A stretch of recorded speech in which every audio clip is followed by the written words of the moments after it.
I will share with you the start of how I wanted to make sense out of the stock market.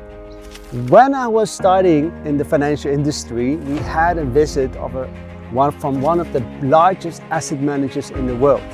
So the representative of that company came to us, and me and my colleagues were very excited. We were like, wow, these people, they're managing trillions and they're coming to talk with us.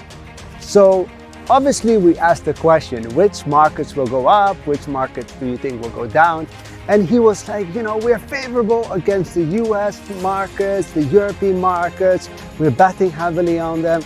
And here we are, hearing this news, we get very excited. I got excited, my colleagues got excited, and we went to our clients and told them, okay, you should invest in the US markets, Europe markets, because, we got good insider information and we thought that these guys obviously know what they are doing. But then, a couple of months later, the same guy came back to our office and we asked the same question, and he would say the opposite. He would say, oh no, we are not favorable against the US markets, the European markets. And this kept going on for months. And we were wondering, what is going on? So finally, me and my colleagues got some courage, and when he came, we asked him the question, why are you contradicting yourself? You're saying US and Europe markets are going up, and then a couple of months later you're saying they are going down and you don't like them anymore, and vice versa with Asia. So we just asked the question straight, and his answer surprised us all.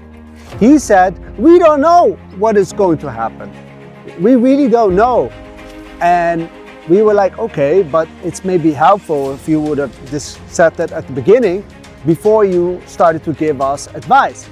And that's when I realized that if he doesn't know, if the largest asset managers in the world don't know what's going to happen, how can I make sense out of this? And should I make sense out of this? So I tried my best to make sense out of it myself. So I started to write my first blogs. I picked the market, for example, Europe or US, and I started to do research about it to see which direction it was going.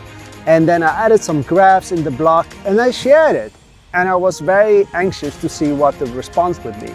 And to my surprise, people responded positively. Although they know that it doesn't have to be 100% accurate what I was sharing, they still appreciated that I was making the effort to share it with them.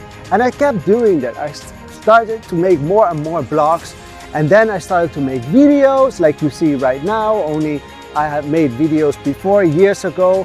And all this content build up and build up and build up, just because I wanted to make sense out of investments.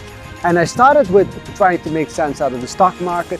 Now I'm sharing also about other asset classes like art, private equity, hedge funds, fixed income, real estate. You can find so much information about me that I've made. So check me out, see the content I've made over the years. And this is how I started the content journey. My name is Simon Snouder. Goodbye.